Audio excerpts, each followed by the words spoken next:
My best friend falsely accused me of cheating in chess. Now I have 1 year to prove the world wrong. I walked into my chess club expecting a normal Tuesday practice, only to be met with whispers and sideways glances that made my stomach drop to the floor. "There he is," someone muttered from the corner table where the intermediate players usually set up their boards. The conversation stopped dead when they noticed me standing in the doorway, my chess bag still hanging from my shoulder. Something was wrong. Very wrong. The club room felt different somehow, like the air had been sucked out of it. Usually people would wave me over or ask about my latest tournament prep. Instead, I got cold stares and hushed conversations that ended the moment I took a step forward. I spotted my usual practice partner, Leo, arranging pieces on board 3. We'd been working together for months on my weak endgame positions. He looked up when I approached, but instead of his normal grin, his expression was guarded. "Hey," I said, dropping my bag next to the table. "Ready to crush some rook endings?" Leo shifted uncomfortably in his seat. "Actually, I'm going to work with someone else today." The words hit me like a cold slap. "What? Why?" He glanced around the room nervously. "Look, I just think it's better if we take a break from practicing together." "A break? We have the regional qualifiers in 3 weeks. You said you wanted to work on your technique." "I know what I said." Leo's voice was sharper than I'd ever heard it. But things change. Before I could ask what he meant, our club president, Ramon, called for everyone's attention from the front of the room. The conversations died down as 20-something players turned toward him. "Quick announcement before we start practice," Ramon said, his usual enthusiasm noticeably absent. "Just a reminder that our club has a zero-tolerance policy for any form of cheating or unsportsmanlike conduct. Anyone found violating the rules will face immediate suspension or expulsion." My heart started beating faster. Why was he bringing this up now? We'd never had cheating problems before. Ramon's eyes swept across the room and seemed to linger on me for just a moment too long. "We've received some concerning reports recently, so everyone needs to be extra mindful of proper tournament etiquette and fair play." The room stayed uncomfortably quiet. I felt like everyone was looking at me, even though most people were staring at their boards or the floor. After Ramon finished, I tried to find an open opponent for practice games. Usually players would be eager to test themselves against someone with my rating. Today, I got excuse after excuse. "I'm working on opening prep. Already committed to analyzing with someone else. Maybe next time." I finally cornered Jamie, a newer member who usually jumped at the chance to play higher-rated opponents. She was setting up pieces by herself in the corner. "Want to play a few games?" I asked, trying to keep my voice casual. Jamie looked genuinely uncomfortable. "I don't think that's a good idea." "Why not? We've played dozens of times." She lowered her voice. "Look, I don't want to get involved in whatever's going on with you right now. People are saying—" She stopped herself. "People are saying what?" "Nothing. Forget I said anything." But I couldn't forget. "Jamie, what are people saying?" She glanced around to make sure no one was listening, then leaned closer. "There are rumors that you've been getting help during tournament games, like electronic assistance or something." The accusation hit me like a physical blow. "That's ridiculous. I've never cheated in my life." "I'm just telling you what I heard." "Who told you that?" Jamie hesitated. "It's just what people are talking about. Your recent tournament results have been impressive." Impressive. Like that was somehow suspicious instead of the result of months of grinding through tactical puzzles and endgame studies until my eyes burned. I spent the rest of practice sitting alone at an empty board, pretending to analyze positions while my mind raced. The cheating rumors explained everything. The cold shoulders, the whispered conversations, Leo's sudden refusal to practice with me. Someone was spreading lies about me and they were working. When practice ended, I packed up my things slowly, hoping someone might approach me or offer an explanation. Instead, people filed out in small groups, their conversations stopping whenever they passed my table. I was almost at the door when I heard my name mentioned behind me. I turned to see 2 regular members huddled by the bulletin board speaking in low voices. "His rating jumped like 200 points in 6 months, one was saying. "That doesn't just happen naturally. Plus, did you notice how he always seems to find the perfect moves in critical positions? It's like he has a computer in his head." I wanted to scream that my rating improved because I'd been studying 8 hours a day, that I found good moves because I'd memorized thousands of tactical patterns. Instead, I pushed through the door and walked to my car in silence. The drive home felt endless. I kept replaying the evening, trying to figure out where these rumors had started. My recent tournament success wasn't suspicious. It was earned through brutal preparation and countless hours of practice. Every player in the club knew how hard I worked, didn't they? By the time I got home, doubt was creeping in around the edges of my anger. Had my improvement really been that dramatic? Was there something about my play that looked unnatural to other people? I pulled up my tournament results from the last 6 months. The numbers didn't lie. My rating had climbed steadily as I'd won more games against stronger opponents. But looking at it objectively, I could see how the improvement might seem sudden to people who didn't know about my training routine. Still,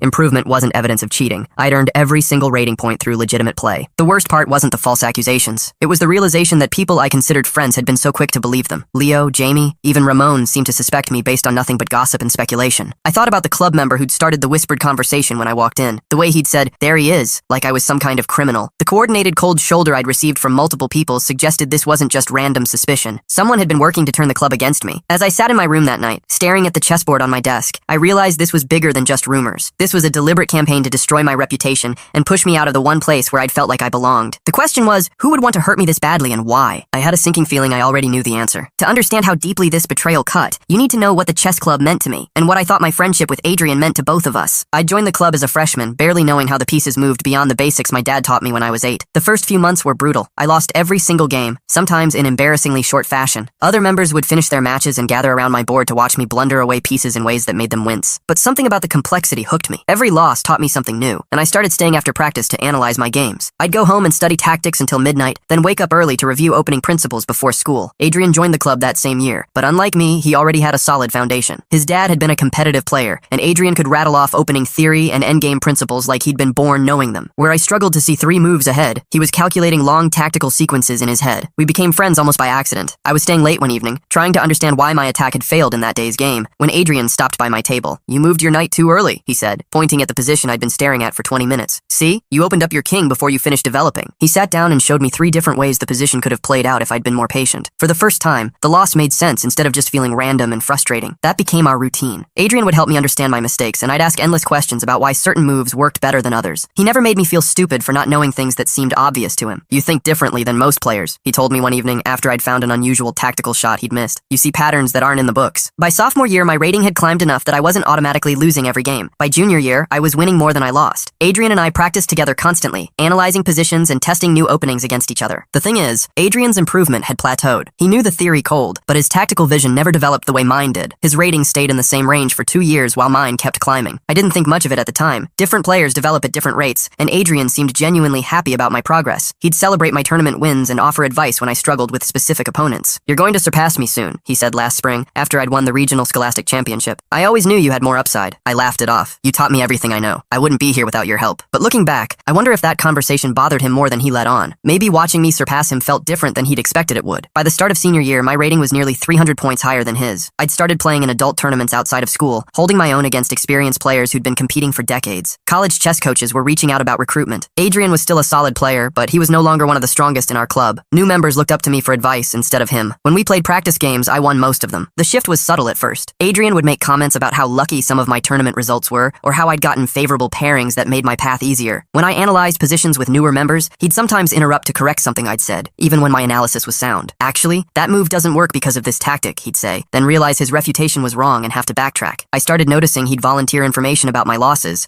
but never mention my wins. If someone asked how I'd done in a recent tournament, Adrian would focus on the 1 game I'd lost instead of the 4 I'd won. Still, these felt like minor annoyances rather than signs of a deeper problem. Adrian was my friend. We'd spent 3 years supporting each other through losses and celebrating victories together. I trusted him completely. That trust made everything that happened next so much worse. The club had always been my sanctuary. It was the one place where I felt like I truly belonged, where my obsessive studying and endless tactical drilling made perfect sense to everyone around me. Other students thought I was weird for spending Saturday nights analyzing Grandmaster games. In the chess club, that level of dedication was respected and understood. More than that, chess gave me an identity. I wasn't the kid who struggled in English class or felt awkward at parties. I was someone who could calculate complex variations and find brilliant tactical shots under pressure. My tournament results proved I belonged in competitive chess circles. Adrian understood that better than anyone. He knew how many hours I spent preparing for each tournament, how carefully I analyzed my mistakes, how much every rating point meant to me. He'd seen me devastated after tough losses and euphoric after breakthrough wins, which is why his betrayal felt like having the ground ripped out from underneath me. See, the rumors weren't just attacking my chess ability, they were attacking the foundation of who I'd become. If people believed I was cheating, then everything I'd accomplished meant nothing. Every hour of study, every tactical puzzle, every endgame I'd memorized would be dismissed as fraud. Worse, the accusations were designed to be impossible to disprove. How do you prove you're not getting electronic assistance during games? How do you demonstrate that your improvement came from legitimate study rather than hidden help? The cruel genius of it was that my rapid improvement over the past 2 years made the cheating allegations seem plausible to people who didn't know about my training routine. They saw the results without understanding the work behind them. And Adrian knew exactly how to exploit that gap in their knowledge. He'd been there for every step of my chess journey. He knew which tournaments had been particularly important for my confidence, which opponents I'd struggled against, which tactical themes I'd worked hardest to master. He understood my playing style well enough to make his accusations sound credible to people who knew less about my development. The person best positioned to defend me had become the one working hardest to destroy me. That night after the disastrous club meeting, I lay awake replaying our entire friendship, looking for signs I'd missed. The comments about my luck, the subtle undermining during analysis sessions, the way he'd started emphasizing my losses over my wins. Had he been planning this campaign for months? Was every supportive comment hiding resentment? Or had something specific triggered his decision to turn against me? I didn't know. But as I stared at the ceiling, one thing became crystal clear. The person I trusted most had been the one orchestrating my downfall. The question was what I could do about it. The rumors got worse before I understood how orchestrated they really were. The next club meeting, I showed up determined to address the situation head on. If people had questions about my improvement,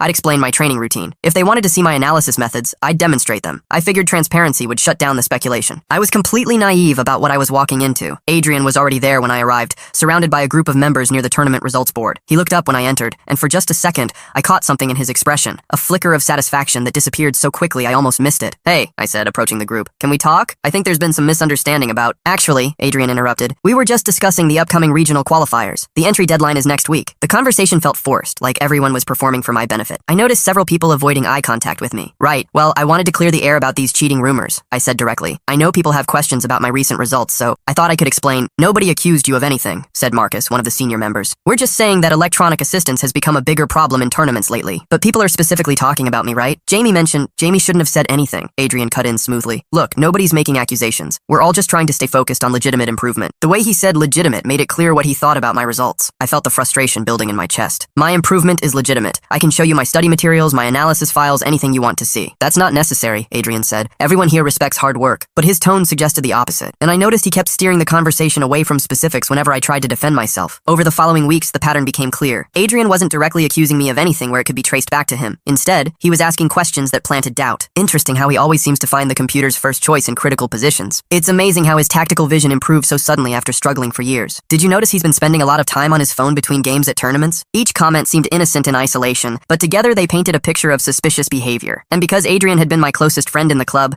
people treated his observations as especially credible. The worst part was how he'd frame his concerns as worry for my reputation. I just think people are starting to talk, he told me one afternoon after practice, when I'd finally cornered him alone. You know how rumors spread. Maybe you should be more careful about how things look. What things look? Like when you analyze positions so quickly during post-game reviews, or when you find tactics that stronger players miss. People notice that stuff. I stared at him. Are you seriously telling me to play worse so people won't be suspicious? I'm telling you to be aware of perceptions. You've worked hard to get where you are. It would be terrible if people started questioning that. But he was the one raising the questions. The gaslighting was subtle but relentless. Every conversation left me feeling confused and defensive. Adrian would express concern about rumors while simultaneously fueling them. He'd claim to support me while undermining my credibility with backhanded comments. I told everyone how dedicated you are, he'd say. Though I have to admit, even I'm surprised by how quickly you've improved. The doubt started eating at me. I began second-guessing my own moves during games, worried that playing too well would feed the suspicions. When I found a particularly strong tactical shot, I'd hesitate before playing it, wondering if it would look suspicious. My performance started suffering, which only made things worse. See? I overheard someone saying after I'd made a weak move in a crucial position. When he's not getting help, his play is totally different. The irony was crushing. The accusations were affecting my game so badly that my weaker play was being used as evidence that I'd been cheating before. Adrian seemed to be everywhere these conversations happened,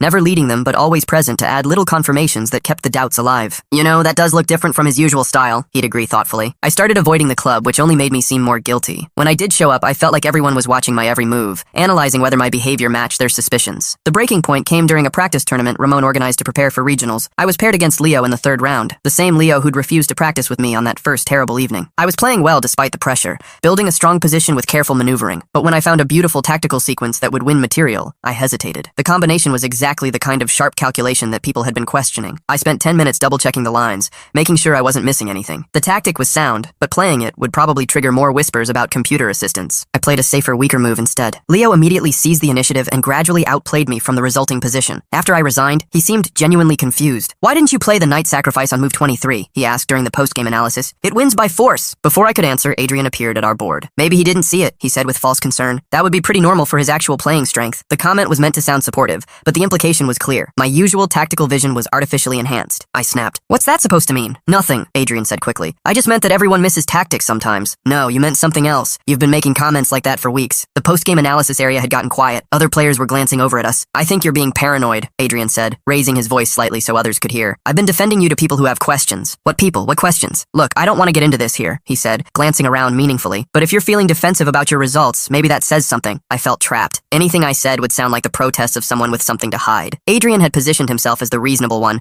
trying to calm down his paranoid friend. This is ridiculous, I muttered, and walked away before I said something I'd regret. But the damage was done. The public confrontation had made me look unstable and defensive. I caught people exchanging knowing looks, as if my reaction had confirmed their suspicions. Adrian had played it perfectly. He'd goaded me into an emotional response, then positioned himself as the voice of reason when I'd lost my temper. Over the next week, the whispers intensified. People started talking about my outburst and whether it indicated guilt. The narrative was shifting from questions about cheating to concerns about my character and stability. He's been acting really strange lately, I heard someone say in the hallway outside the clubroom. Adrian said he's been paranoid and hostile when anyone asks about his games. Adrian's name came up in every conversation, always as a concerned friend trying to help people understand my behavior. He'd positioned himself as the expert on my mental state, the person who knew me well enough to interpret my reactions. The cruel genius of his campaign was becoming clear. He wasn't just spreading doubt about my chess ability, he was undermining my credibility as a person. Every attempt I made to defend myself only reinforced the narrative that I was guilty and unstable. I realized I was facing an impossible situation. The accusations were vague enough that I couldn't directly refute them, but specific enough to damage my reputation. Adrian had created a web of innuendo and suggestion that made me look guilty no matter how I responded. Denying the rumors made me seem defensive. Ignoring them made me seem guilty. Getting emotional proved I was unstable. Staying calm suggested I was calculating and manipulative. The final blow came when Ramon pulled me aside after practice one evening. Look, Look, I need to talk to you about something, he said, his usual friendliness replaced by formal concern. I've been hearing things, and I think we need to address them before they become a bigger problem. My stomach dropped. What kind of things? Questions about your tournament results. Concerns from other members. I don't want to believe there's anything to it, but he trailed off, but the implication was clear. The club president was taking the rumors seriously. Ramon, I've never cheated, not once. I can prove my improvement is legitimate. I'm sure it is, he said quickly, but perception matters. Some people are uncomfortable, and that's affecting the club atmosphere. So what are you saying? Ramon looked genuinely pained. I'm saying maybe you should consider taking a break from tournament play until this blows over, just for a few weeks to let things settle down. I stared at him. The regional qualifiers were in 2 weeks, the tournament I'd been preparing for all year. You're asking me to withdraw from regionals? I'm asking you to think about what's best for everyone involved. The request felt like a knife to the chest. After everything I'd worked for, I was being pushed out based on nothing but rumors and speculation, and I knew exactly who was behind it all. That night, I sat in my room staring at chess positions I couldn't concentrate on, feeling more isolated than I'd ever felt in my life. Adrian had systematically turned my safe space against me, using his knowledge of my insecurities and the club's dynamics to craft the perfect character assassination. I'd lost my practice partners, my tournament opportunity, and my reputation. Worst of all, I'd lost faith in my ability to defend myself against someone who knew exactly how to weaponize my own community against me. But Adrian had made one crucial mistake in his campaign. He'd gotten overconfident. The first crack in Adrian's perfect deception came from an unexpected source, his own arrogance. 2 days after Ramon suggested I withdraw from regionals, I was sitting in the library during lunch trying to focus on calculus homework, but mostly just feeling sorry for myself. That's when Zoe, a sophomore who'd joined the chess club recently, slid into the seat across from me. Can I ask you something? She said quietly, glancing around to make sure we weren't overheard. I looked up from equations I wasn't solving anyway. Sure. The stuff people are saying about you cheating, do you think it's true? The question caught me off guard. Everyone else had been treating the accusations like established fact or avoiding the topic entirely. No, I said, I've never cheated, not once. Zoe nodded slowly. That's what I thought. The thing is, I've been keeping track of something that doesn't make sense. She pulled out a small notebook and flipped to a page covered in her neat handwriting. I started noticing that whenever someone brought up your tournament results,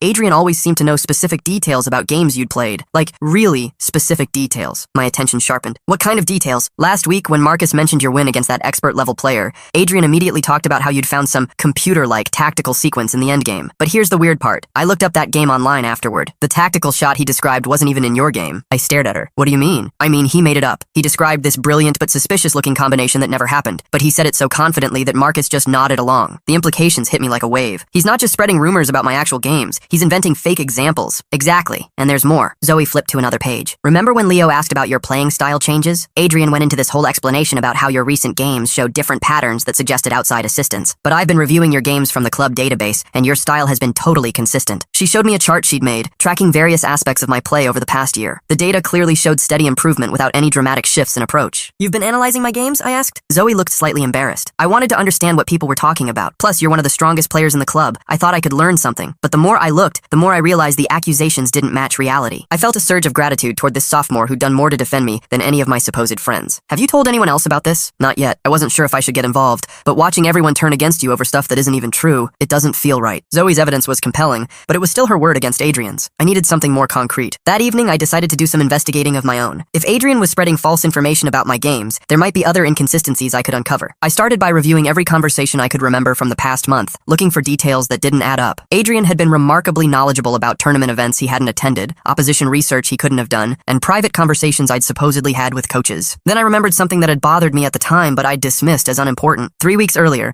Adrian had mentioned my suspicious behavior during a tournament in the next town over. He'd specifically described how I'd been checking my phone between moves and acting nervous when tournament directors walked by my board. The problem was, Adrian hadn't been at that tournament. And when I thought about it carefully, I remembered the tournament director had praised my focus and professional demeanor during that event. I pulled up the tournament report online and found photos from the event. Sure enough, there I was in several shots, playing with obvious concentration, no phone in sight. The tournament director had even mentioned my sportsmanship in his summary. Adrian had fabricated the entire story. Armed with this knowledge, I started paying closer attention to his comments during club meetings. Now that I knew what to look for, the pattern was obvious. Adrian would make specific claims about my behavior or game analysis that sounded authoritative, but were completely made up. The most damning example came during a discussion about opening preparation. Adrian casually mentioned that I'd been asking unusual questions about computer evaluation functions during our practice sessions. He kept wanting to know about specific numerical evaluations instead of positional understanding, Adrian said with concern. It seemed like he was more interested in memorizing computer assessments than actually learning the positions. Multiple people nodded seriously at this revelation. The accusation was perfect, detailed enough to sound credible, technical enough that most members couldn't evaluate it themselves, and designed to suggest I was preparing with artificial assistance. It was also completely false. I'd never asked Adrian about computer evaluations. Our preparation sessions focused on classical positional themes and tactical patterns from master games. I could prove it because I'd been taking detailed notes during our analysis sessions, and those notes were sitting in my chess binder at home. That night, I went through 3 months of preparation notes, looking for any mention of computer evaluations games or numerical assessments. There were none. Every single page focused on traditional chess concepts, pawn structure, piece activity, tactical motifs. Adrian had invented another story from nothing, but my biggest breakthrough came from an unexpected source. Pure accident. I was at school early one morning using a computer in the library to print out an essay when I noticed someone had left their social media account logged in. I was about to log them out when I realized whose profile it was. Adrian's. I should have just closed the browser and minded my own business. But after weeks of systematic character assassination, curiosity got the better of me. I clicked on his recent messages. What I found made my hands shake. There was a group chat called Chess Drama with 5 members, including Adrian and 2 people from our club I recognized. The conversation history went back weeks, and it was filled with discussions about me. But these weren't concerned friends expressing worry about potential cheating. These were strategy sessions for destroying my reputation. Need to be more subtle about the phone thing, Adrian had written. Can't make it too obvious we're coordinating the accusations. Another message. The computer evaluation angle is working. People are starting to question his preparation methods. And then the message that made everything crystal clear. Regional qualifiers are in 2 weeks. If we can get him to withdraw, the path opens up for the rest of us. Just need to keep the pressure steady. I screenshotted everything I could before my hands started trembling too badly to navigate the interface. The conspiracy was bigger than I'd realized. Adrian wasn't just spreading rumors. He'd recruited other club members to help him systematically destroy my reputation. And their motivation wasn't some noble concern about cheating. They wanted me out of regional qualifiers because I was blocking their path to advancement. Reading through the messages, I could see how carefully they'd planned everything. They'd coordinated which accusations to make, when to make them, and how to make them seem like independent observations. They'd crafted false stories about my behavior and distributed them strategically to maximize impact. Adrian had even assigned different people specific rumors to spread, ensuring the campaign looked organic rather than coordinated. The most chilling part was how coldly calculated it all was. These weren't friends who'd started to suspect me. They were competitors who decided to eliminate me as a threat. One message thread discussed my psychological weaknesses and how to exploit them to make me self-destruct. Another analyzed which club members would be most susceptible to their false narratives. They'd studied me like a chess position, looking for the most effective way to achieve checkmate. But in their arrogance, they'd created a permanent record of their conspiracy. I saved everything I could, then logged out and sat in the empty library, processing what I'd discovered. The betrayal was worse than I'd imagined, but I finally had proof. Adrian and his co-conspirators had made detailed confessions of their campaign, complete with discussions of their methods and motivations. They'd documented their lies, coordinated their timing, and revealed their true goals. Most importantly, they'd admitted that all the accusations were fabricated. For the first time in weeks, I felt something other than helplessness. I had evidence. Real, undeniable evidence that would expose the entire conspiracy. The question now was how to use it. I spent the rest of the day planning my approach. I couldn't just confront Adrian privately. He'd deny everything, and probably find a way to twist the situation against me again. I needed to expose the conspiracy publicly, in front of people who could take action, but I also had to be careful. If I handled this wrong, Adrian might find a way to discredit the evidence or claim it was taken out of context. I decided to wait for the perfect moment, when the maximum number of people would witness the revelation. The next club meeting was in 2 days, the last one before regional qualifier registration closed. If Adrian wanted to keep me out of the tournament, that meeting would be his final push. It would also be where his campaign finally collapsed. I spent those 2 days preparing meticulously. I organized the evidence, practiced what I would say, and steeled myself for the confrontation that would finally end this nightmare. Adrian had been brilliant in his manipulation, but he'd made one fatal error. He'd documented everything. And now I had the proof that would destroy him. I walked into that final club meeting with my phone loaded with screenshots and my heart hammering against my ribs. The room buzzed with the usual pre-meeting energy, but I could feel the underlying tension that had become normal whenever I showed up. People glanced at me, then looked away quickly. Conversations paused when I passed. Adrian was holding court near the demonstration board, explaining some opening variation to a group of newer members. He looked completely relaxed, confident in his control of the narrative. He had no idea his world was about to collapse. Ramon called the meeting to order, and I took a seat in the back row, waiting for the perfect moment. The agenda was routine: tournament announcements, upcoming events, club business. Before we wrap up, Ramon said, I want to address the regional qualifiers one more time. Registration closes tomorrow, so anyone who's planning to compete needs to get their forms in. This was it, the opening I'd been waiting for. Actually, I said, standing up, I think there's something the club needs to discuss before anyone makes tournament decisions. The room went quiet. Adrian's expression shifted slightly,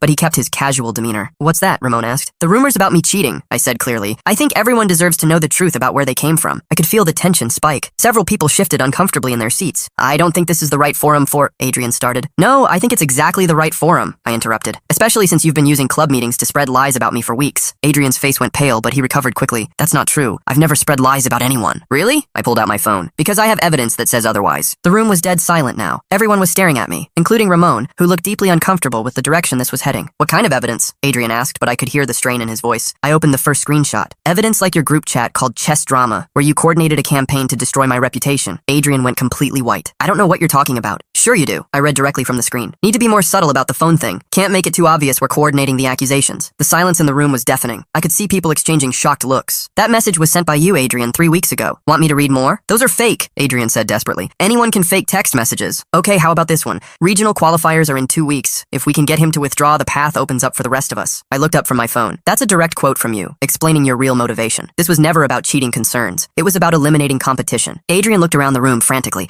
as if searching for support. He's lying. He's making this up because he knows people have legitimate questions about his results. Legitimate questions? I laughed bitterly. Like your claim that I asked you about computer evaluations during our practice sessions? I pulled out my preparation notebook. Here are 3 months of notes from every single analysis session we had. Show me one mention of computer evaluations. Just one. Adrian stared at the notebook but didn't move toward it. Or how about your story about my suspicious behavior at the tournament in Riverside? The one where you said I was checking my phone between moves? I swiped to another screenshot, this time from the tournament website. Here's the tournament director's report praising my focus and sportsmanship. And here are photos from the event showing me playing with obvious concentration, no phone anywhere near the board. I looked directly at Adrian. You weren't even at that tournament. You made the entire story up. Adrian's mouth opened and closed, but no words came out. The calculated manipulator who'd been so smooth and convincing for weeks had finally been backed into a corner with nowhere to run. This is ridiculous, he finally managed. Even if those messages are real, they don't prove anything. They prove everything, I said. They prove you invented false stories about my games. They prove you coordinated with other people to spread lies. They prove your real motivation was eliminating me as competition for regionals. I turned to address the room. And they prove that every single accusation against me was fabricated by someone who claimed to be my friend. The impact was immediate and devastating. I could see the realization dawning on faces around the room as people connected the dots. Leo spoke up first. Wait, so when you told me about his computer-like tactical sequences, you were making that up? Adrian looked trapped. No,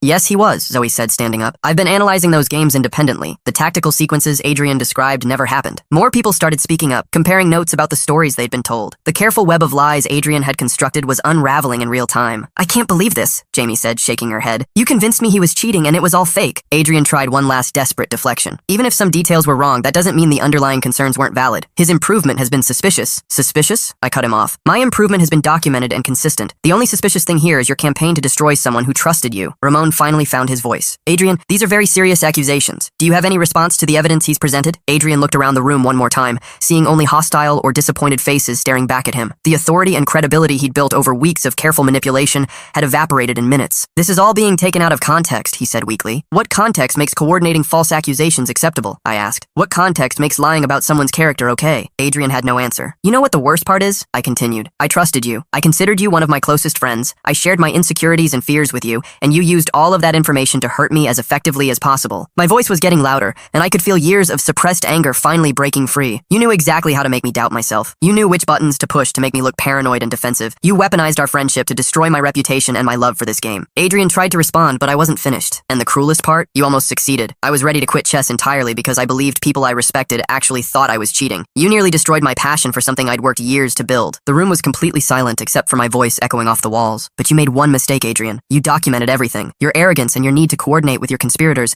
meant you left a perfect record of your lies. I held up my phone one more time, and now everyone can see exactly who you really are. The silence that followed felt eternal. Adrian stood there, exposed and defeated, with 20 pairs of eyes staring at him in disgust and disappointment. Finally, Ramon spoke. Adrian, I think you need to leave now. Adrian looked like he wanted to argue, but something in Ramon's tone made it clear the discussion was over. He gathered his things and walked toward the door, his carefully constructed facade finally shattered. As he reached the exit, he turned back one last time. You'll never prove you didn't cheat, he said quietly. There will always be doubt. I met his eyes steadily. No, Adrian. The only thing in doubt now is whether anyone will ever trust you again. He left without another word. The room stayed quiet for a long moment after the door closed. Then people started talking all at once, apologizing, expressing shock, asking how they'd been so thoroughly deceived. But I barely heard any of it. For the first time in weeks, I felt like I could breathe freely. The nightmare was finally over. In the aftermath of Adrian's exposure, something unexpected happened. I realized I didn't want to stay. The apologies came immediately and kept coming for days. Leo approached me the next morning with genuine remorse, explaining how Adrian had manipulated his concerns about my rapid improvement. Jamie sent a long text acknowledging how she'd been fooled by carefully crafted lies. Even Ramon pulled me aside to express his regret about suggesting I withdraw from regionals. I should have investigated the accusations more thoroughly before taking action, he said. I let the club atmosphere deteriorate because I was trying to avoid confrontation. The vindication felt good, but it also felt hollow. The damage to my relationship with the chess club ran deeper than false accusations. These people had been so quick to believe the worst about me based on nothing but rumors and speculation. More troubling was the realization of how easily a trusted friend could weaponize a community against someone. Adrian's campaign had succeeded not because he was particularly clever, but because people wanted to believe his narrative. My rapid improvement made me an easy target for jealousy and suspicion. You should stay, Zoe told me after practice one evening. You proved you belonged here. Don't let him win by driving you away. But that was the thing. Adrian had already won in a way he probably never intended. His betrayal had opened my eyes to how fragile trust really was, and how quickly a safe space could become hostile when the right person decided to manipulate it. I registered for regionals anyway, partly to prove a point, and partly because I'd worked too hard to let conspiracy destroy my goals. The tournament was held at a large convention center 2 hours away, with players from dozens of schools competing across multiple sections. Walking into that tournament hall felt different than entering any chess club room. Nobody knew me here. Nobody had preconceived notions about my improvement or suspicious theories about my methods. I was just another player with a rating and a dream of advancing to state competition. I played some of the best chess of my life. Without the psychological weight of constantly defending myself, my natural tactical vision flowed freely. I found combinations I might have second-guessed in recent months, pressed advantages I might have traded away, out of fear of seeming too good. By the final round,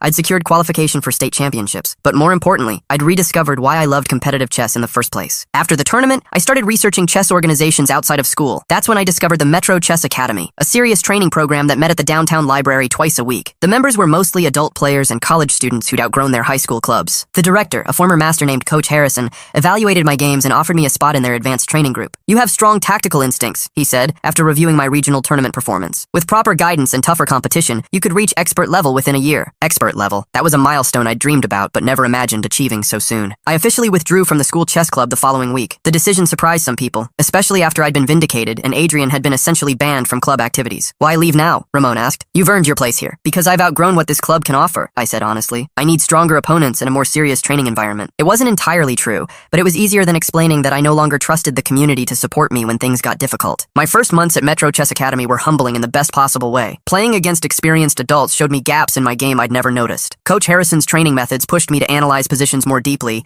and calculate variations more precisely. But the environment was purely meritocratic. Results spoke for themselves, and improvement was measured objectively rather than filtered through personal relationships and gossip. 6 months later, I played in Metro Academy's annual championship tournament. The field included several masters and experts who'd been competing for decades. I won it. The victory earned me enough rating points to cross the expert threshold, and more importantly, it qualified me for the FIDE Master Tournament later that year. Standing on the podium that evening, holding my first serious championship trophy, I thought about Adrian for the first time in months. I wondered if he'd heard about my success, and whether he understood that his betrayal had ultimately made me stronger. His campaign to destroy my chess career had instead freed me from a limiting environment and pushed me toward opportunities I might never have discovered otherwise. The FIDE Master Tournament was the most challenging chess event I'd ever entered. The competition included international players and titled masters from around the region. I went in as the lowest-rated participant, with no expectations except to learn from the experience. I finished third overall and earned my FIDE Master title. The moment they announced my name at the closing ceremony, I felt a sense of completion I'd never experienced before. Not just because of the title, but because I'd proven something important to myself. Adrian had tried to convince me and everyone else that my chess ability was fake, that my improvement was artificial, that my success was undeserved. The FIDE Master certificate in my hand said otherwise. Looking back now, I can see that Adrian's betrayal taught me lessons I couldn't have learned any other way. It showed me the difference between a community that supports growth and one that can be turned against you by the right manipulation. It revealed how important it is to have evidence and documentation when someone tries to destroy your reputation. Most importantly, it proved that talent and hard work will eventually triumph over lies and jealousy. I still play chess competitively, though I'm focused more on college recruitment now than high school tournaments. Coach Harrison helped me connect with several university chess programs, and I have multiple scholarship offers to consider. Sometimes I run into people from my old high school chess club. The conversations are always polite but distant. Too much trust was broken for those relationships to fully recover, and I've moved on to a level of competition they can't really relate to anyway. I heard through mutual friends that Adrian tried to join a different chess club at another school, but word of his behavior had spread through the local chess community. Apparently, he's taken up online gaming instead. I don't feel any satisfaction about his isolation, just a kind of sad recognition that his jealousy cost him the thing he claimed to love. Chess communities are small and interconnected. Once you develop a reputation for manipulation and lies, it follows you everywhere. The strangest part of this whole experience is that I'm genuinely grateful it happened. Without Adrian's betrayal, I might have stayed comfortable in a mediocre environment, never pushing myself toward the level of competition where I truly belonged. His attempt to destroy me ended up launching me toward achievements I couldn't have imagined when I was just another member of a high school chess club. Sometimes the worst thing someone can do to you turns out to be exactly what you needed. Thanks for watching. Don't forget to subscribe, like, and drop your favorite part in the comments. See you in the next one.